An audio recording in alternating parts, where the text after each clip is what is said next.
uyu mugabo yari arimo yambuka uyu uryamye, umumotari ahetse uyu mudamu ufite akana, noneho abona uyu mugabo yambuka amufatira feri yanga kumugonga, undi aturuka inyuma y'utari uhetse aramusekura, undi ahise amugonga. Ni mu muhanda uva Kinyoni werekeza Nyabugogo habereye impanuka ikomeye hagakomerekeramo abantu batatu harimo umubyeyi umwe n'umugabo ndetse n'uruhinja. Ababonye ino mpanuka batangarije ATV ko moto yari ihetse uno mugore ndetse n'umwana yahagaze irimo ihinzura umunyamaguru nubwo yari arimo yambukira ahatari inzira z'abanyamaguru, indi moto igaturuka inyuma ikaza ikabagonga bose. Kwa ino moto agahita yirukanka. Uyu mugabo yari arimo yambuka uyu uryamye, umumotari ahetse uyu mudamu ufite akana, noneho abona uyu mugabo yambuka amufatira feri yanga kumugonga, undi aturuka inyuma y'utari uhetse aramusekura, undi ahise amugonga.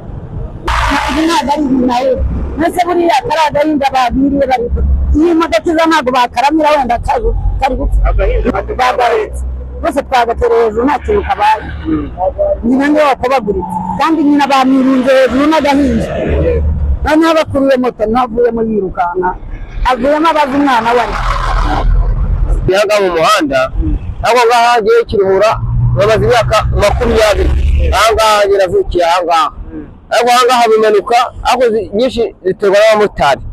Abamotari barahubuka rero nabo bashaka kwirukanka, abo twebwe n'abango mutuvugire umuvugizi biragonga umuntu yirukanke genda nageze base plaque n'umuntu ugoze n'umubyeyi burayifashe ateka da bitewe n'abakecuru nabonaga uwo mukanze yirukanse none plaque yenyine ngo yatwaye na telefoni y'uno mubyeyi ahangana byo bikurikirana ibyo bintu gatwa telefoni abo cyo twivuga ngo umwatwa w'umuvugizi abamotari bagire gake cyase nabo ujye bahushamo nk'ibisanzwe kuko umuvuga mu bashoferi mukabashyira hasi mukaparika kuko abashoferi abamotari bose batubangamiye batugonga mu muhanda buri munsi rwose.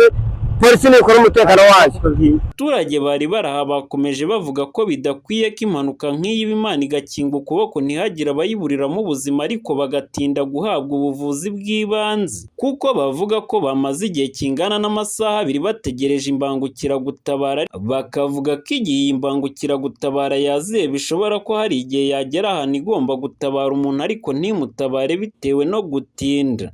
ndetse kimodoka zitinda kuza kubajyana ari abari bukire wenda bageze kwa muganga bagomba gukira ahangaha babuze ubufasha.